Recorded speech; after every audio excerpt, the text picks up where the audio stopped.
En este video trataremos el tema de la caída de la Unión Soviética, los motivos, los debates que hay en torno a esta crisis que tuvo el bloque soviético y sobre todo el socialismo real de, como dijimos, la Unión Soviética. Y para eso vamos a concentrarnos en este caso en la visión de un autor en particular, que es Jaime Canales Garrido, que tiene un libro llamado Génesis, Vida y Destrucción de la Unión Soviética, en el cual nos cuenta la caída de esta gran potencia a fines de la década del 80. Para el autor chileno, doctor en Derecho, licenciado en Economía, Política y licenciado en Filosofía, que vivió en la Unión Soviética por 12 años, la caída de la Unión Soviética no fue un evento repentino ocurrido en 1991 y ya está, sino que se dio a partir del resultado de un proceso de degradación sistemática y traición que gestaron las élites durante décadas. El autor sostiene que la destrucción fue impulsada por fenómenos tanto endógenos como exógenos, es decir, internos como externos, iniciándose formalmente con la llegada de Nikita Khrushchev al poder. ¿Por qué señala Canales Garrido que Khrushchev es uno de los grandes responsables de la caída de la Unión Soviética? Sí, desde su liderazgo, ¿no? Desde 1953 hasta 1964, pasó muchísimo tiempo hasta la caída de las repúblicas socialistas. Básicamente, el autor identifica a Khrushchev como el creador y ejecutor de la primera fase de destrucción del sistema. Sus acciones sembraron las semillas del colapso final. El principal problema resultaría del ataque al legado de Stalin, según el autor. A través del informe secreto que se dio en el 20 Congreso del Partido Comunista de la Unión Soviética en 1956, Khrushchev utilizó mentiras y tergiversaciones para denigrar la época más fructífera y heroica de la Unión Soviética. Para el autor, esto fue una bomba de tiempo que socavó los fundamentos morales e ideológicos del socialismo. Ahora bien, ¿qué fue el informe secreto?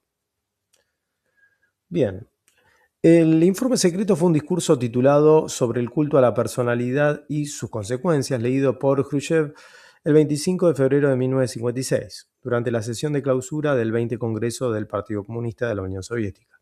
Según las fuentes, consistió en un ataque frontal al legado de Stalin, denunciando por primera vez desde la cúpula del poder el culto a la personalidad y las represiones masivas, calificándolas de ajenas al espíritu del marxismo-leninismo.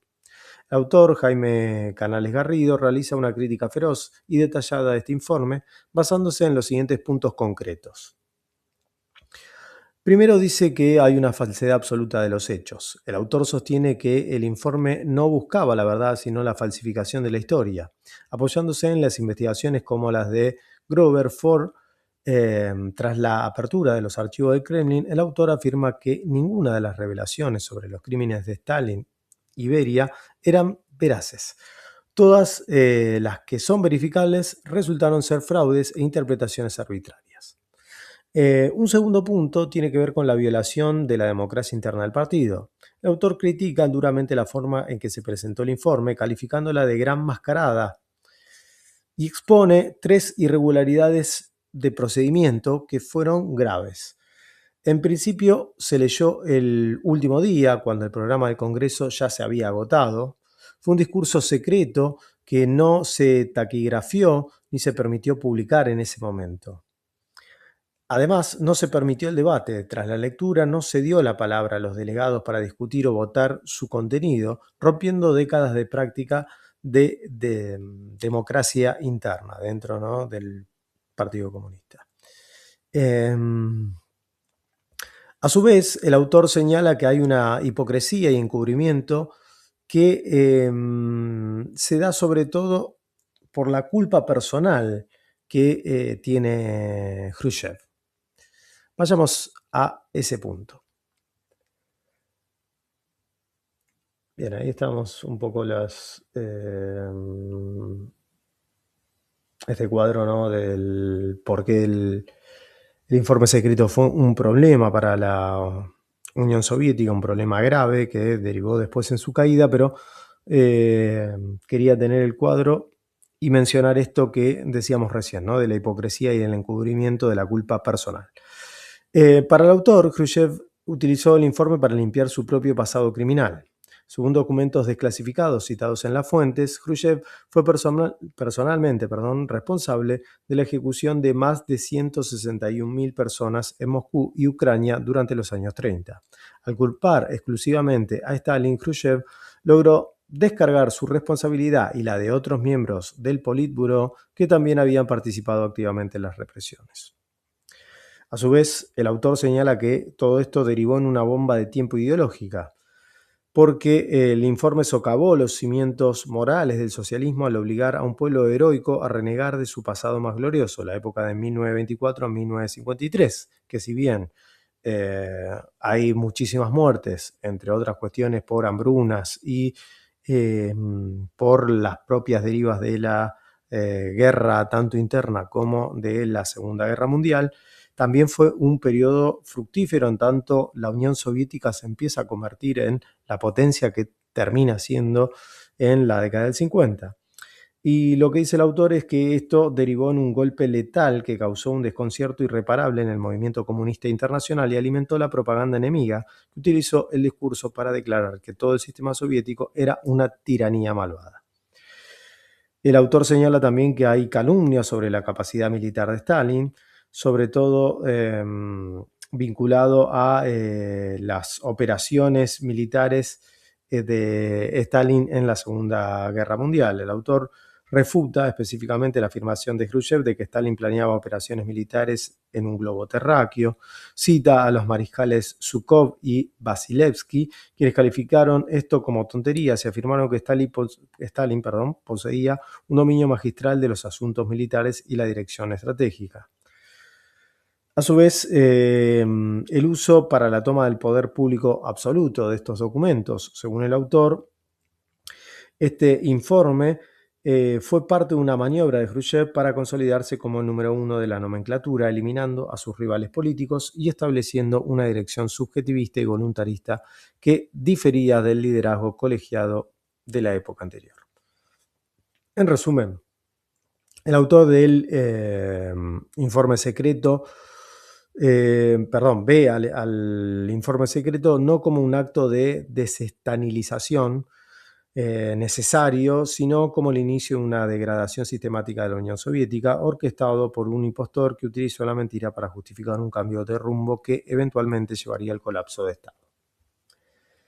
Bien, ¿por qué el autor rescata la época de Stalin? Ahí tenemos algunas cuestiones, ¿no? La transformación de la Unión Soviética, que pasó de ser un país agrario atrasado a una potencia industrial desarrollada, el progreso social, con un acceso masivo a educación y salud, promoción basada en la capacidad y el trabajo, la pureza del sistema socialista, en tanto hasta 1953 la economía se centraba en el bienestar humano y no en la ganancia mercantil, y también, ¿no? el legado que representó Stalin en tanto una victoria, un triunfo contra el nazismo, que incluso fue señalado en su momento por Occidente. Después Occidente se va a ir despegando de esa visión, pero visto como un estratega de esa gran victoria. Además el autor, ¿no? Canales Garrido, rescata que Stalin murió en la pobreza. Pero bueno, estas son las cosas positivas, por lo menos, que rescata Canales Garrido de Stalin. Pero en sí, ¿en qué derivó el gobierno, si se quiere, o el liderazgo de Khrushchev? Básicamente, Canales Garrido dice que a la luz de la información desclasificada de los archivos del Kremlin ocurrida entre los años 89 y 1996 y de la publicación del informe secreto de Khrushchev al 20 Congreso del Partido Comunista de la Unión Soviética, fue posible establecer que todo lo dicho entonces por Khrushchev había sido forjado como un recurso a interpretaciones arbitrarias y al deliberado escamoteo de hechos reales. Claro está que los mismos órganos de información que en 1956 difundieron extensamente el mentado informe secreto, cuando se supo parte de la verdad histórica, mantuvieron un sepulcral silencio. Se debe entender que el autor es un defensor del gobierno de Joseph Stalin. Como dijimos, las razones principales por las que el autor lo ensalza tiene que ver con esta potencia industrial altamente desarrollada en la que se convirtió la Unión Soviética. También para el autor hay por lo menos una búsqueda de Stalin de una democracia popular que finalmente no se puede dar porque esto no termina siendo sancionado en la Constitución stalinista, pero no por pedido de Stalin, sino por digamos, la deriva de las discusiones del propio Congreso, del propio partido. Y bueno, como dijimos, la victoria de la Unión Soviética sobre el nazismo. Además, el autor sostiene que hay un contraste con la degradación posterior. La época de Stalin es considerada la mejor porque es el punto de comparación frente a lo que el autor llama la degradación sistemática iniciada por Khrushchev. Mientras que en la era stalinista los precios bajaban anualmente y el bienestar crecía de forma planificada, las reformas posteriores introdujeron conceptos mercantilistas que terminaron por destruir los fundamentos del Estado. Veamos entonces cuáles son esas reformas que lleva a cabo Khrushchev. En principio hay reformas económicas erráticas. Khrushchev comenzó a introducir conceptos ajenos al socialismo como el enfoque en la ganancia, influenciado por economistas como Lieberman, lo que debilitó la planificación central. La crítica desmedida de Khrushchev a Stalin no podía no encontrar eco en ciertos sectores de la intelectualidad que conscientemente deseaban la introducción de medidas de claro corte capitalista en el sistema económico socialista. Sin embargo, creemos, sí, que Khrushchev de verdad no percibió ni la envergadura ni el alcance de las innovaciones planteadas por algunos economistas de la época. El hecho concreto es que la reforma propuesta por Khrushchev, que no es más que digamos, lo que se plasmó con los postulados del economista Evsei Lieberman sobre la necesidad de liberar la economía de la extremada dirección centralizada, fue amén de su perverso, así lo califica Canales Garrido, informe al 20 Congreso, la bomba más destructiva. Claro está, de efecto lento, deslizante, retardado, que Khrushchev colocó en los cimientos de la Unión Soviética. Lo que Lieberman proponía, en rigor y esencia, era otorgar mayor libertad a los directores de las empresas estatales para que estos decidieran qué y cuándo producir en ellas. Estas deficiencias en el manejo económico deben ser eliminadas, desarrollando la iniciativa económica y la independencia de las empresas, decía Lieberman. En otras palabras, Lieberman, con independencia de la inmensa significación económica y política que presuponía su propuesta, estaba poniendo la primera piedra en el edificio de la restauración de las relaciones capitalistas en la economía soviética y en consecuencia en la creación de una capa social que, como lo mostraron los acontecimientos ulteriores, vendría a transformar en el embrión de la futura oligarquía rusa. A su vez, hay un desmantelamiento agrícola y militar, la eliminación de las estaciones de tractores y maquinarias, CTM, y la reducción drástica de las Fuerzas Armadas debilitaron la estructura interna y la seguridad del país. Además, decisiones como la cesión de Crimea a Ucrania en 1954 crearon tensiones territoriales a largo plazo. Antes del año 54, la productividad del trabajo había crecido a ritmos acelerados, especialmente debido al compromiso consciente de la población a la introducción de nuevas capacidades productivas y de tecnología de punta. Pero esto Khrushchev no solo lo olvidó, sino que además lo malogró. Asimismo, se las ingenió para asestar un golpe demoledor a la agricultura soviética y, por consiguiente, en primer lugar, al pueblo ruso. Una de las medidas más dañinas, no solo para la agricultura, sino también para el crecimiento de la población, fue, como dijimos, en 1958 el cierre de las estaciones de tractores de maquinarias, ETM, que antes de esa fecha suministraban a los kolkhozes y sovkhozes toda la maquinaria agrícola necesaria. En general, los ritmos de crecimiento de la agricultura entre 1959 y 1964 cayeron a 1,5%, siendo que el año 1958 eran de 7,5%. La producción media de cereales per cápita cayó a los niveles de 1913, o sea, de la economía zarista. Finalmente, el 15 de enero de 1960, el Soviet Supremo de la Unión Soviética, sin discusión previa, aprobó la ley sobre la nueva y significativa reducción de las Fuerzas Armadas de la Unión Soviética. Del Ejército y la Marina fueron despedidos cerca de 1.300.000 soldados y oficiales. Esto es más de un tercio del total de las Fuerzas Armadas de la Unión Soviética. Esta reducción ya era la segunda llevada a cabo por Khrushchev, que entre 1953 y el 56 había realizado otra de cerca de 1.000.000 de militares. Otro de los ámbitos que Khrushchev realizó reformas, acaso uno de los más sensibles para el Estado multinacional, fue en la división territorial administrativa de la Unión Soviética, cuyas consecuencias todavía hoy, en 2019, que es la edición del libro, continúan dejándose sentir y cuya más flagrante manifestación es la situación de Crimea, pues violando la Constitución de la Unión Soviética, Khrushchev cedió dicha provincia, región, que es ancestralmente rusa, a Ucrania, lo que 40 años después vino a causar un agravamiento sin precedentes en la historia de las relaciones de hermandad que siempre hubo entre Rusia y Ucrania y sus pueblos que tienen, no olvidemos, un origen común.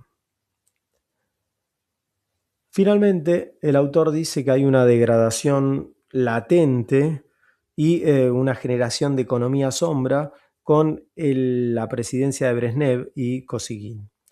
Esto se va a dar desde el 64 hasta 1985. El autor señala que, aunque la Unión Soviética seguía siendo una superpotencia estable, se permitió una degradación solapada.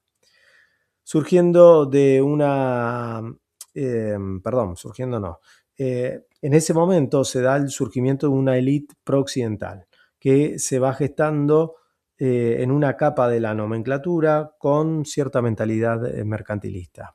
El autor destaca sobre todo el papel de Yuri Andropov y la creación de institutos de análisis donde se formaron los futuros cuadros neoliberales que destruirían el Estado. Muchos de los dirigentes del partido y del Estado soviéticos pueden haber sido comunistas convencidos, pero a lo que parece lo olvidaron y pesó mucho más el hecho de tener esposas. Nótese lo que declarará Gorbachev sobre la influencia de su esposa en sus convicciones, hijos, amigos, etc. Es decir, se deja de tener presente la lógica del socialismo para darle mucha más importancia a una lógica de tipo familiar, si se quiere. De los hijos de algunos de los representantes de la nomenclatura comunista surgirán muchos de los liberales radicales pro-occidentales que acabarán por destruir y sepultar a su patria. Paralelamente, el surgimiento de individuos con mentalidad mercantilista pro-occidentales se gestó un estrecho mundillo subterráneo de especuladores y comerciantes que empezaron a comercializar mercancías, sobre todo importadas, adquiridas en las tiendas Berioska 320 o traídas del extranjero. Las autoridades tenían pleno conocimiento de esa actividad, pero a veces hacían la vista gorda porque aparentemente este tipo de comercio no representaba un peligro para la economía del país y del Estado. De acuerdo con las confesiones de Mikhail Poltoranin, uno de los más importantes colaboradores de Gorbachev y de Yeltsin, que se desempeñó como ministro de Información y Prensa, viceprimer ministro del gobierno de la Federación Rusa y jefe de la Comisión para la desclasificación de los archivos de la Unión Soviética entre los años 90 y 92 y en 1993 jefe de Centro de Información Federal de Rusia y presidente de la Comisión Especial de los Archivos adjunta a la presidencia de la Federación Rusa, el destino de la Unión Soviética ya había sido determinado en el año 1970, cuando Kosygin, primer ministro de la Unión Soviética, y Andropov, presidente de la KGB, se juntaron para analizar los supuestos problemas que la URSS, o la Unión de Repúblicas Socialistas Soviéticas, estaba enfrentando y vendría a encarar más tarde. Se menciona la reforma Kosygin. Al profundizar el uso de la ganancia como regulador, se fomentó el arribismo y se transformó al trabajador abnegado en un consumidor desinteresado por el destino del país.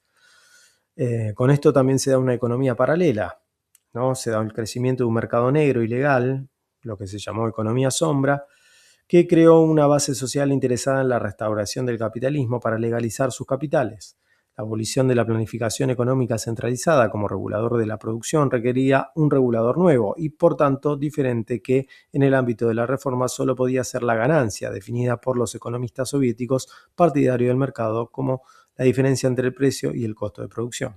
Sin embargo, ello, en las nuevas condiciones, no correspondía a la realidad entonces existente, porque el precio de las mercancías dejó de depender del costo de producción solamente, ya que a él se sumó la ganancia, pero ganancia con un nuevo contenido, no para beneficiar a los trabajadores en general ni a los consumidores.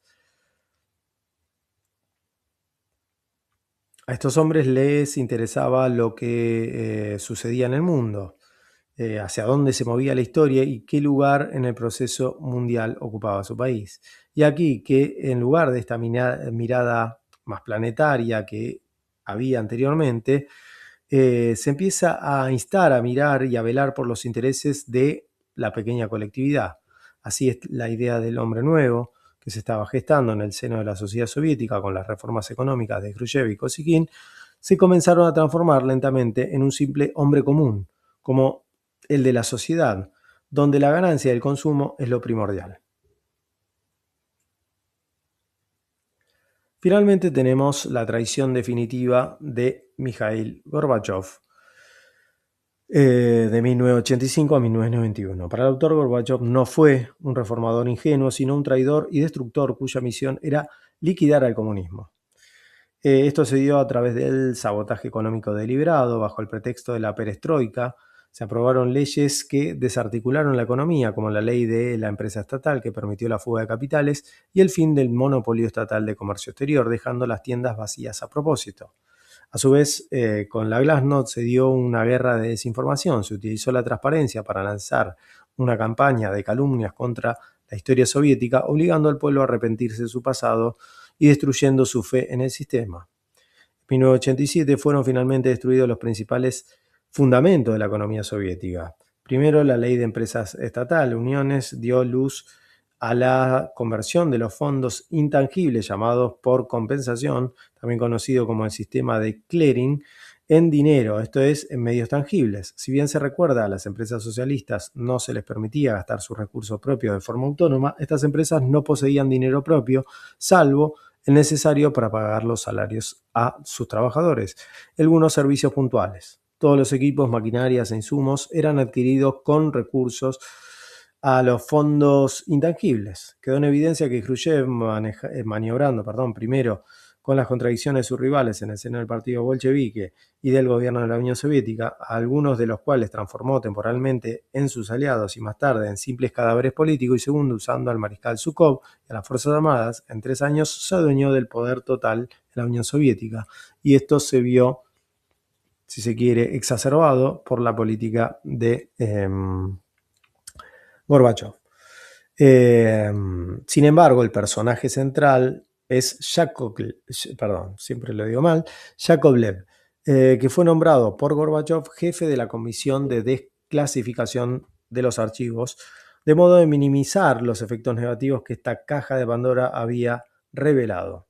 Muy a contrapelo de las expectativas de los reformadores, echó mano al más inmoral recurso, organizó una ignominiosa guerra de desinformación contra su propio pueblo, poniendo en acción una invasiva campaña de manipulación de la conciencia de los ciudadanos soviéticos. A su vez, va a haber varios elementos que van a llevar a que Gorbachev se convierta en un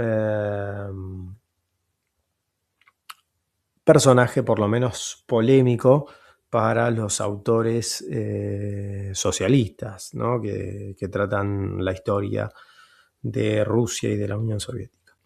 En principio, porque se dan ciertas concesiones unilaterales al exterior. Gorbachev va a entregar las posiciones geopolíticas de la Unión Soviética, como la República Democrática Alemana y Afganistán, sin recibir nada a cambio, cumpliendo los deseos de potencias occidentales como Estados Unidos y Gran Bretaña.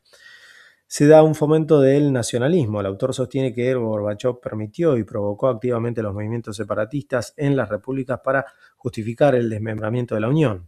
En resumen, el autor concluye que la Unión Soviética no cayó por fallas económicas intrínsecas, pues en 1985 la economía aún era superior a la de Estados Unidos en crecimiento, sino por una revolución desde arriba, orquestada por una élite que prefirió convertirse en oligarquía bajo el amparo de Occidente.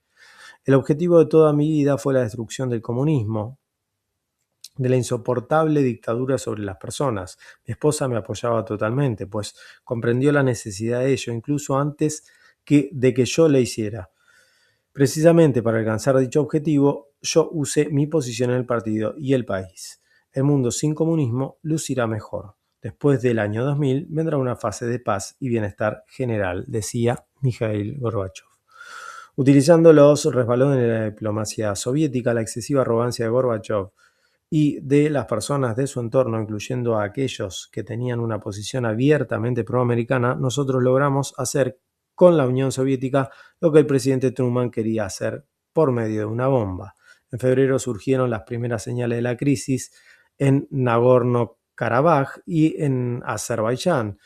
Se realizaron los primeros mitines con las consignas de que Nagorno-Karabaj era parte inalienable de ese país. En octubre, en Letonia, se anunció la formación de un frente de apoyo a la perestroika y a finales de ese mes en Lituania se proclamó la formación también de un grupo separatista y en Estonia también se va a llevar a cabo una votación general sobre la cuestión de la lengua nacional.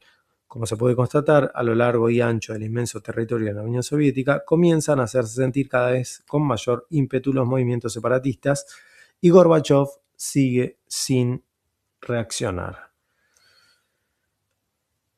El 22 de marzo fue sometido a la apreciación del Soviet Supremo de la Unión Soviética el proyecto de ley sobre los procedimientos para la separación de las repúblicas federadas de la Unión Soviética. El paso decisivo para desmembrar a la Unión Soviética es dado por Gorbachev.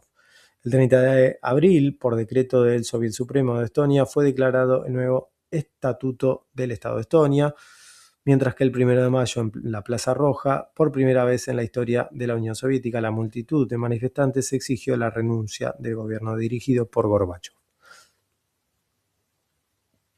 En relación con los métodos usados por los reformadores y la interpretación oficial que se le daba a las transformaciones impuestas en el ámbito de la perestroika, tanto en la Unión Soviética como Occidente, no podríamos dejar de citar por su elocuencia y capacidad sintetizadora un comentario del académico Sergei Kara-Murza.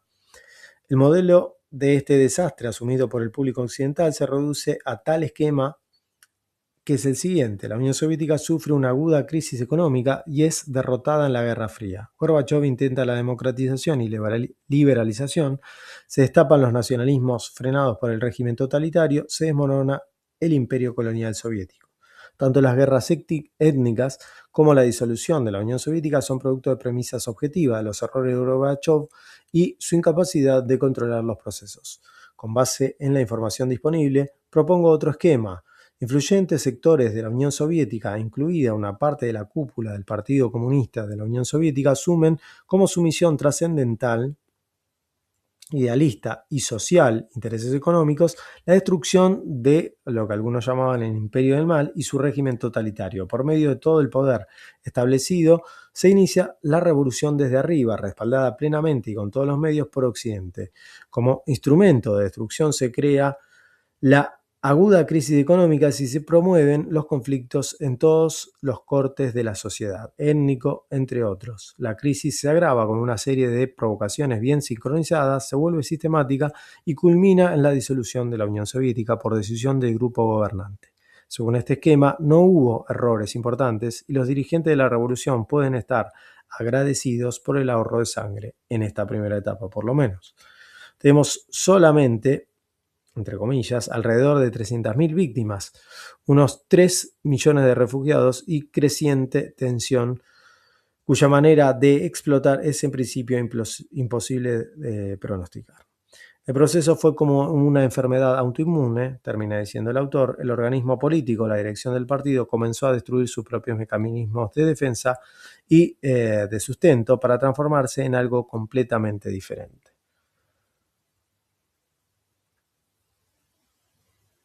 Esa es la interpretación, por lo menos, de Canales Garrido sobre la caída de la Unión Soviética.